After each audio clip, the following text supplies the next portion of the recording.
araama Seex Ahmad Tijaan yow mi teral xutbu samaan Ababakar ba tax mu naan yaa ko gënal ñaari bëtam. alhamdulillah wasalaatu wasalaamu ala rasulillahi sallallahu alayhi wa sallam. damay kontaan bu baax a baax bi Mourchid TV ñëwee fii ñëw indi fi seen bopp fekk fi seen bopp Cheikh Seyd Mouhamadou Moustapha néegam a ngi néeg bi ngeen nekkoon mooy néegu sëñ Moustapha waaw ba léegi néegu sëñ Moustapha lañ ko tuddee ndax su mësaan ñëw gane si turandoom pendant 2 mois 3 mois foofu la ko góor gi daan dalal kon nag da ngeen ñëw fii indi fi seen bopp fekk fi seen bopp ñëw nag jël si ay témoignages si sunu waajur sunu soppe sunu xarit Cheikh Ahmed Tidiane Sy Al Maktoum di waajur si man mais en même temps di nekk repère qudwa wa uswa fi anin waahid dem ko mës dégg mu wax benn wax ni moom dafa gimmi rek sopp si Hajj Malik man tam dama gimmi rek sopp ko moom Cheikh Ahmed Tidiane ndax li nga xam ni moo daje si moom ku ko dégg muy wax nga xam ni doomu daara piir la bet mam ndarga bu doomu daara war a am rek sunu waajur wi am na ko waaye ku ko dégg muy wax itam daa xam ni ubbeeku na si jamonoom li jamonoom laaj yépp fexe na ba dagale ko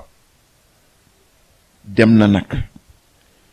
te yàlla dafa wax ni awlam yaraw anna na'ti al-arda nanqusuha min atrafiha wallahu yaxkumu la muaqiba li xukmihi wa huwa sari'ul xisaab yàlla ne maa jël petu suuf di ko daggat ba mu jeex ñu laaj boroom xam-xam yi naqsul atraaf mooy lan ñu ni al ulama wal fuqaha waaye Seydina Abbas ni képp kuy def lu baax si kaw suuf rek dugg nga si aaya boobu sëñ Cheikh boole ñetti yëpp sama si Hajj Malik et boobu mu waxoon bi ma tàggee sëñ Cheikh wax naa ko ndax si Hajj Malik dañoo tàggee ka taawam soxna Faat Si mu ni ngir mbetteel mi ngi si daara ji di topp allo yi waaye sëñ Babacar ne et boobu si Hajj Malik waxoon biñ ko tàggee taawam soxna Faat Si ne et boobu daf ko daggal istixfaar diiru dundam mu koy jéggalu yàlla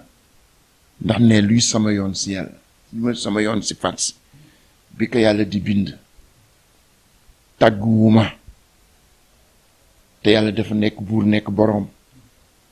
waaye dafa mel na boroom la gën nekk buur li mu yore nag daf la ko dénk soxna Faat Si daf nu ko dénkoon donc su ko yàlla soxloo ñëw jël si yëfam kon man si Hajj Malik lu si sama yoon bam naan xelam dem sa aaya ba wallahu yaxkumu la muaqiba li xukmihi wa huwa sari'ul xisaab yàlla mooy dogal te kenn du commenter li mu dogal moom jàpp na ni commentaire la si dogalu yàlla gis nga boobu si Hajj Malik waxoon man bi ma tàggee sëñ Cheikh maa ngi jóge Dakar mu mel na yàlla daf ma teg si yoon bi ma waroon dem Thiès si diggante bi la nakataan bi ma ñëwee ba Tiwaawan rek man bi furki dem fekk ñu denc ko moo tax sëñ Cheikh man yàlla moo ma teel booleeg moom bien que daaw nu gisante lu bare dama nekk si daara ji que sëñ Mamour Ndiaye doomu Amadou Ndiaye maa bay sa Ndar mu nuy jàngal alxuraan j'avais 13 ans ñu jàpp sëñ Cheikh seen benn xarit bu naan Amadou Ndiaye sëtu sëñ Moxsin la sëtu Amadou Ndiaye maa bay la mu ñëw à 2 heures du matin ñu ngi si daara ji de maa nga waroon nekk 5e lycée mu ñëw fëgg sama palanteer qui donnait sur la rue ma ni ko kan la mu ni ma Ndiaye ma ni ko Ndiaye loo may fëggee waxtu bi mu ni ma ubbil ma daal di ubbi ma ni ko lan la mun ma yógoon doon jàpp sa Pape Cheikh ma ni ko yëg naa ko mun ma génnal ma ni ko lii nga yore lan la mun ma potu peinture la ak ay brosse cowal génnal ñu daal di génn ma topp ko ñu badigeonner toutes les rues de Saint-Louis dëkk Senghor lu day na xamee lu nga xam ne ñemee mu ngi ko wax ci micro télévision le lendemain matin la police yaakaar ni waa PAI la fu waa PAI nekk ci Saint-Louis rek jàpp nañ la parce que ils sont à 1000 lieues de penser que loolu ñi ko def ba place Faidherbe ba pont Faidherbe fu nu wàcce rek badigeonné nañ ko ils sont à 1000 lieues de penser que jëf ji ñi ko def c'est des gosses yi nekk ci Daara Alxuraan à l'âge de 13 ans donc mun naa wax mon baptême de l'air mon baptême en matière politique c'est libérer Sëñ Cheikh moom laa jëkk posé en tant qu'acte politique et j'avais 13 ans xaw moon dara xaw moon sax luy mais def naa ko lool muy def campagne électorale ndeysaan je crois en 1959 ñëw ba Ndar def toutes les maisons ñëw sama kër maam Khady Moron fekk ma fa fekk fa sëñ Mansour bu sëñ Abdou fekk fa sama rak Babacar fekk fa sama rak si Hadj Madi waaye bi mu ñëwee ndeysaan gàngoor baa ngi ko topp bi muy dem 5000 francs la génne 5000 francs 59 à l'époque ni ma sëñ Mansour jënde ka tàngal ku sant si day bëgg tàngal xoolal som boobu ni mu rëy ak ni mu ko réduire à tàngal te temps boobu som boobu mën na jënd kër waaw donc mu am ay jaar-jaar yu bare yu nga xam ni am naa ak moom mais li ma jàng si ñoom jàng si sëñ Moustapha jàng si sëñ Mansour jàng si sëñ Cheikh jàng si sëñ Abdou mooy que ni seen waajur moo leen gënal seen bopp ñoom ñëpp sëñ Babacar moo leen gënal seen bopp ñu koy jéem si ñoom ñëpp waaye li kenn yéeme fonk bi ku nekk fonk sa moroom jàpp ni ku nekk doomu sëriñam la fonk bi sëñ Moustapha fonk sëñ Mansour fonk bi sëñ Moustapha fonk sëñ Cheikh fonk bi sëñ Moustapha fonk sëñ Abdou ak ñoom ñépp fonk bi nu fonk seen mag ku nekk sa baay moo la gënal sa bopp waaye ku nekk jàpp nga ni sa moroom sa doomu sëriñ la da nga ko war tarbiyu ni ngay tarbiyoo sa doomu sëriñ muy une très grande leçon bu nga xam ne bii jàng nañ ko si ñoom sëñ Cheikh nag dem na man toute ma vie sëñ Cheikh m'a marqué ba sama papa daf ko xam gis nga nekk naa 40 ans à l'extérieur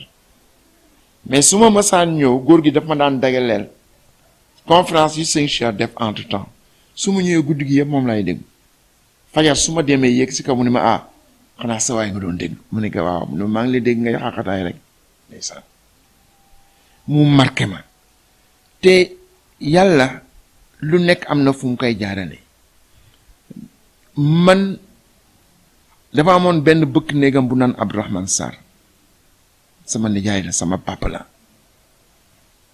mu am benn góor gu baax a baax mooy papa yi Maam Fatou Diop ñu naan ko du Diop yaay ji ñaan mu doon nag traitant di def diggante Marseille ak fii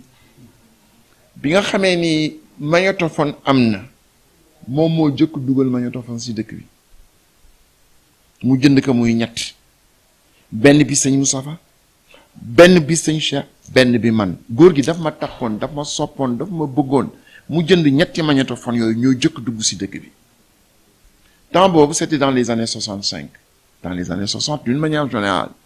samedi bu nekk sëñ Cheikh su deful conférence dana def gàmmu mu amoon nag benn doomu bàjjanam ñu naan ko góor gi Abdourahmane Sarr moom la tuddee Abou Sarr bi fu sëñ Cheikh di dem mooy toog si wetam sëñ Cheikh def conférence mu enregistré ko c'était dans les années 60 su ko enregistré sama bàjjan bu bokk ak sama yaay sama papa ndey ak baay sama bàjjan Khady moo jur ñoom Cheikh Sarr ak ñoom Khalifa Sarr ma dem ndekkee si néegam fekk moom daaw naa ko gêné sax mais xaleet rek dama amoon xel si sëñ Cheikh ba nga xam ne bii du ma seet sax ni guddi gi góor gi dafa fanaa ni guddi gi di enregistré ak di topp sëñ Cheikh damay ñëw rek comme ñoo bokkoon marque magnétophone amu fi woon dafay branché fii câblé fii rek li sëñ Cheikh defoon si guddi gi yëpp ma enregistré que daal di yóbbu sëñ Cheikh marqué ma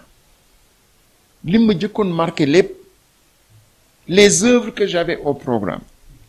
avant ma am ko au programme naa dégg sëñ Cheikh wax ka te sëñ Cheikh nitu daara gis nga ñoom Jean-Paul Sartre xam nga ñoom Albert Camus yëpp si sëñ Cheikh laa ko jëkk dégg avant que ma jàng ko à l'école xam nga à l'époque il y avait quelqu'un qui s'appelait Jean-Jacques Servan Schreiber mu génne woon benn livre bu tudd le défi américain la monnaie qui flotte yooyu yëpp si sëñ Cheikh laa ko jëkk déggee mu marqué ma ne man kii nekk nitu daara kenn mënu ko werante lépp lu nu war jàng si daara jàng na ko su daan wax fii Mutanabi wala muy wax Ibnu Duray daaw booba tax maa ngi jàng Ibnu Duray maa ngi jàng Lamiyatul Af'al maa ngi jàng Daliya su ma gisee sëñ Cheikh ni mu maîtriser ces classes yi kenn mënu ko si dut baaraam ba pare nekk moom si boppam poète ba pare nag am cette ouverture à tous ces cris de moderne, cette maîtrise de la littérature française, cette maîtrise des grands auteurs du monde moderne. Moi qui étais en classe de seconde, j'étais fasciné par la combinaison de ces deux dimensions. Te du cof bi déedéet day jël ñaar ñi li si gën rëy mu xam ni kii li muy wax jàngantu ma nekk noonu nag di nekk noonu ba jóge fii daal di dem jàngi fu ne ma wër fa ba ñëw bi ma ñëwee wallahi taxawal parti politique boobu temps j'ai été un grand dirigeant du mouvement étudiant en France les partis de gauche de 71 en 81 au congrès d'Épinay de Mitterrand jusqu'à 81 bi Mitterrand jëlee au pouvoir j'étais au cœur du système de l'union de la gauche j'étais au cœur des partis de gauche j'étais au cœur des meetings des manifestations donc j'ai toujours aimé de la politique et cet amour de la politique c'est Sëñ Cheikh la jusqu'à présent je me suis inspiré de Sëñ Cheikh temps yi rek suñu campagne électorale bi am na benn bande buy circuler dans le net fi muy waxee ni kii laa ànduma ak moom ne jarul toj sa bopp man ça m'a inspiré toute la campagne électorale ma bàyyi loolu dafa am lu nga xam ni politique jaru ko politique jar na lu nekk waaye am na lu nga xam ne nii politique jaru ko bi ma ñëwee nag ma créé son parti politique à l'instar, à l'image de ce que Sëñ Cheikh a fait en 1959, créer le parti de la solidarité du Sénégal. Dem gagner élection yi il faut ko diko ci moom. Doo jëlee benn livre bu nga xam ne bi c'est consacré à Ibrahima Seydou Ndaw. Les 50 dernières pages parlent de ça. te Sëñ Abdou si boppam moom wax na ñun gagné nañu élection yi waaye Senghor Valdiodio Ndiaye Lamine Gueye ak Kanatissa ak Senghor Valdiodio Ndiaye Lamine Gueye ak Ablaye Fofana ak góor gi Ousseynou Seck ak Lamine Gueye ñoo dayaloo ni mun ñu bàyyi réew mi ak ay sëriñ Sëñ Abdou moom moo wax ni fu Sëñ Cheikh amee 5000 ñu ni 500 fu mu amee 500 ñu ni 5 jox ko nag Ousseynou Seck à l'époque ni kan yaay dem fa le ministre de l'Intérieur à l'époque c'était Valdiodio Ndiaye mais le ministre c'est Ablaye Fofana qui était le ministre de la radio ñu dem prononcer foqati j'ai toujours marqué par ça bi ma ñëwee di taxawal bés du ñàkk waaw mooy bés du ñàkk Sëñ Cheikh Ba foqati nañu élection yi si moom waaye bés du ñàkk lu mu yàgg-yàgg dana am ku taxawalaat lii mu mel ne dañu déggoo si baatin bi may jëkkati parti boobu dew ma tàggu jiko waaye en 2014 les élections locales ma ñëw ANDS di fa def sama meeting ma jékki-jékki rek gis Abou Sarr ak Mame Maodo ñu dugg si ma ne sëñ bi lan moo leen fi ni man sa papa moo la yónni ne da nga ñëw ba si parenteeram di def meeting te yëgaloo ko waaye moom yëg na ko su ko yaramam mayoon moom si boppam mooy ñëw waaye yaramam mayu ko mu yónni ñu ñun ñaar ñu wettali la enveloppe boobu nag moom contribution am la si frais de la campagne mun nag dafa bëgg fii ba campagne bi di jeex foo am activité jox ko budget bi mu financé ko di ma conseiller ma jox leen kàddu ñu ni nu neenu yaa yore kàddoom bu ñu fi jël kàddu loo wax moo ko wax topp ma nag fu ma xewlee lu xew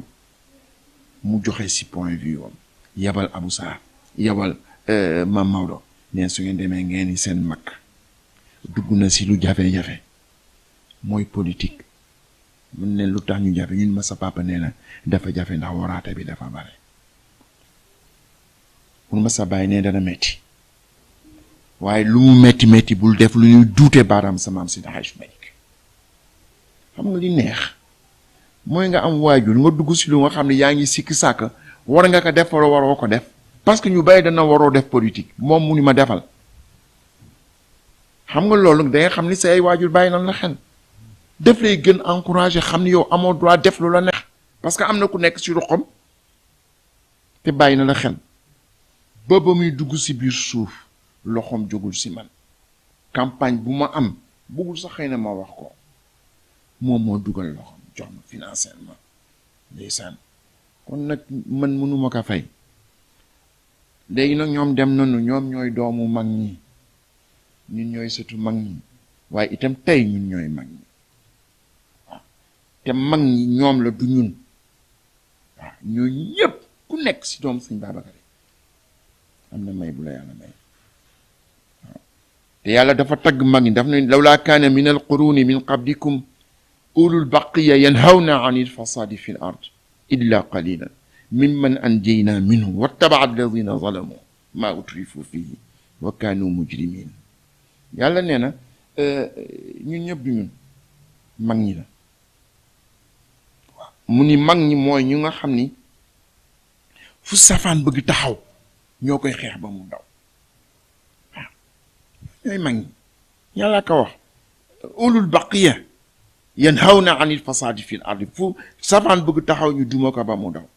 gis nga bi safaan bëggee taxaw fii ñu bëgg écarter doomu soxna yi si affaire politique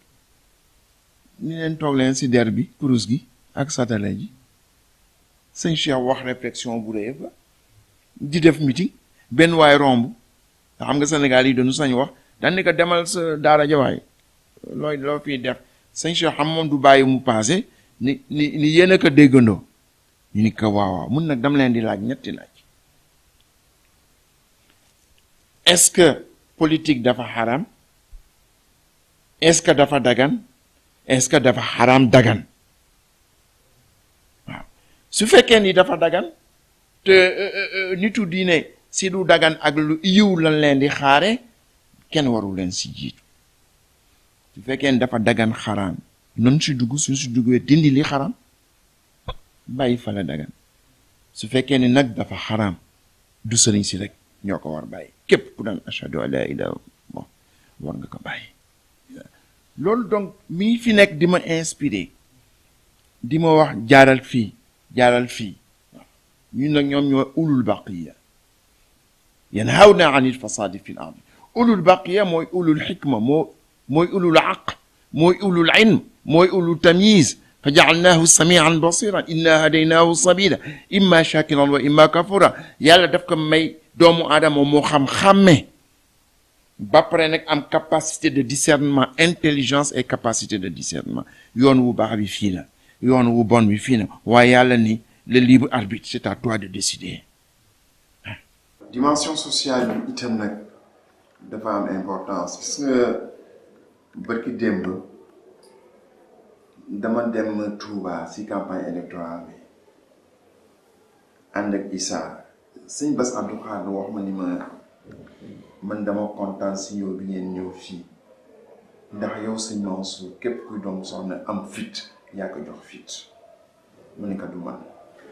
sëñ Cheikh la nga dañu ñëw ñoom yu intellectuel moo am intellectuel yu nga xam ne Europe lañ leen jàngale ñoom jàpp nañu ko jàng arabe doo intellectuel c'est une bataille qu'il fallait mener et c'est sëñ Cheikh qui l'a mené ko xam na ni Alaaji Malick mooy maamam xam na ni sëñ Babacar a ko jur kenn du lam leen ndax ay intellectuel wala intellectuel mais ñu nekk si jamono bu nga xam ne bii ñi jàngee France waaye ñi jàngee tubaab ban jamono la jamono Lamine Gueye ban jamono la jamono Senghor la ku bokk si daara faalewul la mais sëñ Cheikh a assumé dans sa stratégie cognitive de communication dégg bu baax li lay wax dans sa stratégie cognitive de communication il a mené la bataille au nom de l'ensemble des doomu soxna ba ñu xam ni ñoom ñu jàng si ay Lamartine jàng ko si Chateaubriand mën nañ ko jàng si El Hadj Oumar mën nañ ko jàng si Sëñ Tuubaa mën nañ ko jàng si Sëñ Babacar mën nañ ko jàng si Sëñ Hadj Malick mën nañ ko jàng si moom ay œuvre man barki démb laay wax ni sëñ Cheikh lii muy wax dañ ko war di jàngale si école yi comme ni ñuy jàngalee Lamartine dafa war nekk au programme du bac nekk au programme du BFM waaye quand même yàlla indi ay mbiram sëñ Cheikh aujourd'hui am na benn classe bu weesu fuuf ay BFM bu weesu fuuf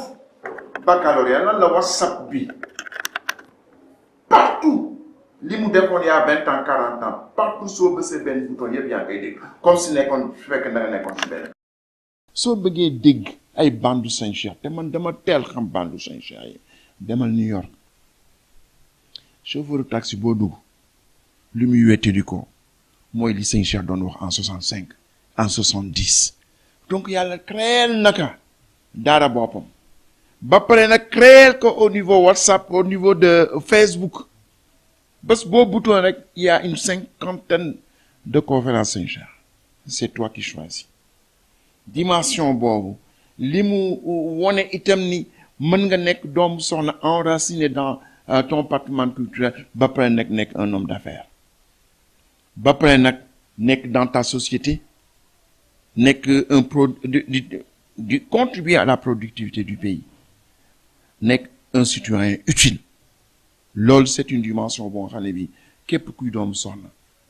noonu la Sëñ Cheikh Mbacke meloon képp kuy doomu soxna ñoom ñoo tax ba nu am fit ëllëg su ngeen ma gisee ma nekk homme d'affaires di kii Sëñ Cheikh moo tax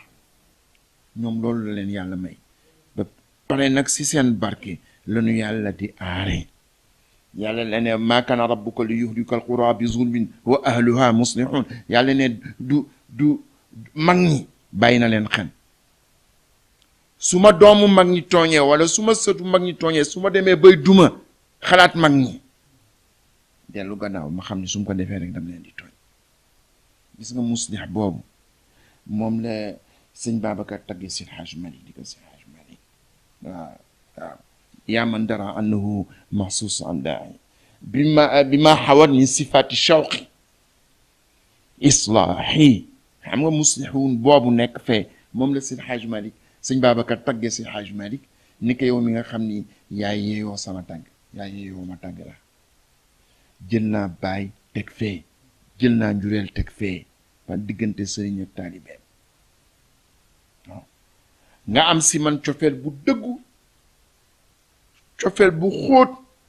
cofeel bu nga xam ne bii kenn ko sikk sàkka xam nga lu tax waajal bi nga ma waajal ba def ma bokk si muslihun yooyu yàlla doon wax si alquran wa ahluha muslihun ma bokk si islaahi li ma xawat min sifaati shawqi li nga laax min sifaat si ay melo cofeel islaahi si yownal bi nga ma yownal waajal bi nga ma waajal ba ma bokk si muslihun yooyu yàlla doon wax nag sëñ Babacar ñu garder ko ba beneen incha allah daanu si mën dugg di leen sant nag di leen gërëm bu baax a baax di kontaan si jéego yi ngeen jéggi pëndal seen tànk pëndal seen ay dal ñëw fii xam ni kër gi seen kër la xam ni télévision bi suñu télévision la wolof Njaay dafa ni lu ñëpp bokk lu ñëpp moom ñëpp a ko bokk waaw Mourchid nag ñëpp a ko moom kon nag yàlla baax na bi ñu si joxe suñu cër di leen sant di leen gërëm araama Seex Ahmad Tijaan yow mi teral xutbu samaan Ababakar ba tax mu naan yaa ko gënal ñaari bëtam